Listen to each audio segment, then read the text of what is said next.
อดีตนักรบจีนที่ช่วยเหลือลาวในป่างสงครามต่อต้านจักรพรรดิฮุกฮานได้หวนคืนมูลเสื้อมิตรภาพที่หล่อหลอมด้วยเลือดเนื้อห่วมแหงห่วมใจสืบสานบทเพลงแห่งสายพัวพันมิตรภาพจีนลาว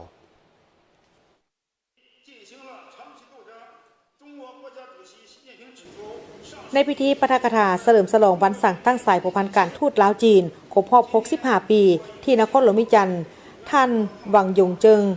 อดีตนักรบช่วยลาวต้านจักรพรรดิลาวเมืองขึ้นได้ต่างหน้าให้แก่นักรบจีนได้ขึ้นกล่าวในพิธีเพื่อหวนคืนบันทึกความทรงจำโดยมีเนื้อในว่าในซุ้มปี1960ถึง1970กองทัพและประชาชนจีนได้สนับสนุนภารกิจปฏิบัติและปลดปล่อยชาติลาวนักรบจีนหลายกว่า200 สหายได้เสียสละชีวิตอยู่ดินแดนแห่งนี้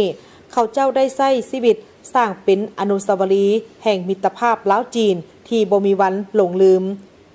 แต่ปี1962ถึงปี1978เพื่อสนับสนุนภารกิจปฏิบัติของประชาชนลาวในการปกปักรักษาเอกราชแห่งชาติและต้านจักรพรรดิจากภายนอกอิงตามข้อตกลงของ2 ประเทศจีนได้ส่งกองพันทหารสร้างแสง18 กองพันและกองพันกรรมกร3 กองพันเข้าสู่ประเทศลาวเพื่อปฏิบัติหน้าที่ก่อสร้างทางโดยก่อสร้างสำเร็จยาว822 กิโลเมตรก็คือเส้นทางเลขที่13เหนือที่ยังนำใช้อยู่ในลาวในปัจจุบันนี่คือเส้นทางแห่งมิตรภาพและเส้นทางแห่งชีวิตที่กองทัพและประชาชนจีนลาวได้เคียงบ่าเคียงไหลกันในการก่อสร้างขึ้นมาด้วยเลือดและเหงื่อแห้งในวันที่6 กันยายน1968หน่วยงานทมิตรที่เข้าสู่ลาวเพื่อปฏิบัติหน้าที่สำรวจเส้นทางได้ถูกเรือบินของศัตรูโจมตีอยู่เขตเมืองหุนและยิงหมากกระโพกสัญญาณบอกเป้าหมายสหายเจียงซูซุ่นและสหายอื่นๆอีกรวมแล้ว13 สหายได้เสียสละชีวิตอย่างองอาจกล้าหาญมีเพียง5 สหายเท่านั้นที่ฮู้ชื่อ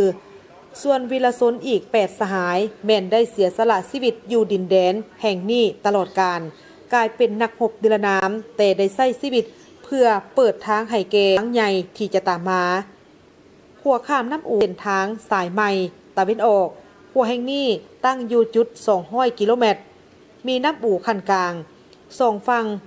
มีภูสูงชันที่มีความแตกต่างกันระดับสูงกว่า900 เมตรการก่อสร้างมีความยุ่งยากที่สุด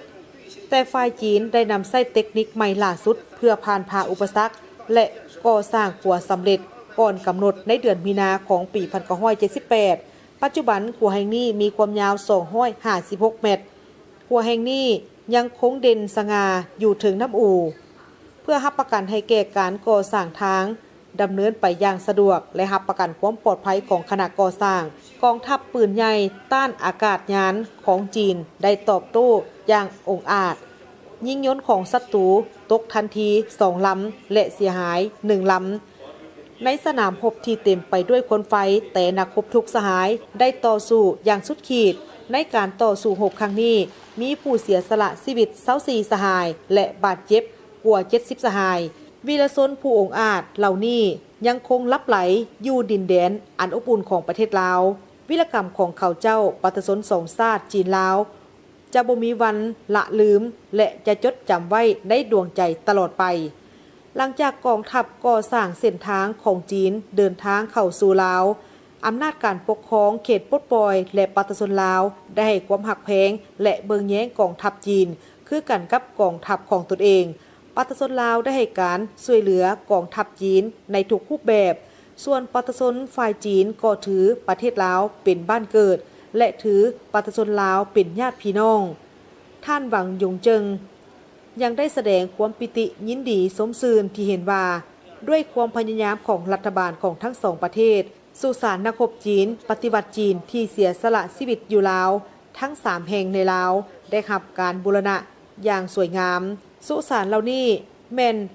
อนุสาวรีย์แห่งมิตรภาพจีนลาวและเป็นบ่อนศึกษาอบรมคนรุ่นหลังและเป็นหลักฐานแห่งการสืบทอดจิตใจห่วมหบ65 ปีแห่งการสืบสารและ65 ปีแห่งการห่วมทุกข์ห่วมสุขเมื่อหวนคืนถึงวันเวลาแห่งเปลวไฟสงครามพวกเขารู้สึกตื้นตันใจเมื่อเบิ่งไปยังอนาคตพวกเขามีความเชื่อมั่นอย่างตั้งหน้า